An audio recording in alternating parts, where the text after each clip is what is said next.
இன்றைக்கி மட்டன் உப்பு கறி எப்படி பண்ணலான்னு பார்க்கலாமா. அதுக்கு வந்து மட்டன் வந்து ஒரு 1/2 கிலோ எடுத்திருக்கேன். வெங்காயம் வந்து ஒரு 1/4 கேஜி உரித்து வச்சுருக்கேன். அப்புறம் வந்து ரெட் சில்லி அதில் வந்து சீட்ஸை ரிமூவ் பண்ணிவிட்டு நம்ம யூஸ் பண்ணணும்.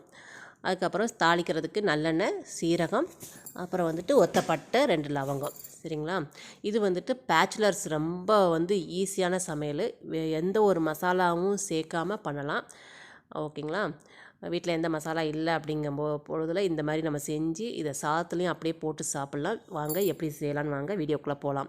ஒரு பாத்திரத்தில் நல்லெண்ணெய் விட்டுக்கலாம். நல்லெண்ணெய் நல்லா சூடானதுக்கப்புறம் சீரகம், பட்டை, லவங்கம் சேர்த்துக்கோங்க. அப்புறம் வந்து சீட்ஸ் ரிமூவ் பண்ண விதை நீக்கின அந்த வத்தலை வந்து ஒரு செகண்ட் போட்டு வதக்கிட்டு சின்ன வெங்காயம் சேர்த்து நல்லா வந்து வதக்குங்க. கண்ணாடி பதம் வர வரைக்கும் நல்லா வதக்கிக்கோங்க.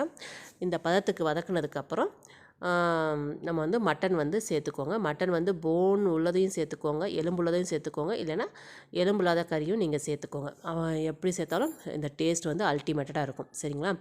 இது சேர்த்துட்டு நல்லா வதக்குங்க. இந்த மட்டனில் இருக்க தண்ணி வந்து வற்றி எண்ணெய் பிரிஞ்சு வர டயத்தில் நம்ம தண்ணி ஊற்றிக்கலாம். இந்த மட்டனுக்கு தேவையான அளவு உப்பும் சேர்த்துக்கோங்க. சரிங்களா. சேர்த்துட்டு நல்லா வதக்குங்க. இந்த பதத்துக்கு வரையில் ஒரு 1/2 டம்ளர் டு 3/4 டம்ளர் தண்ணி தான், ஜாஸ்தி தண்ணியெல்லாம் இதுக்கு விடாதீங்க. அந்த அளவுக்கு சேர்த்துட்டு ஒரு குக்கர் மூடி போட்டுட்டு நல்லா ஒரு 5-6 விசில், அதாவது மட்டன் வேகிற அளவுக்கு விசில் வச்சு எடுத்துக்கோங்க. சரிங்களா.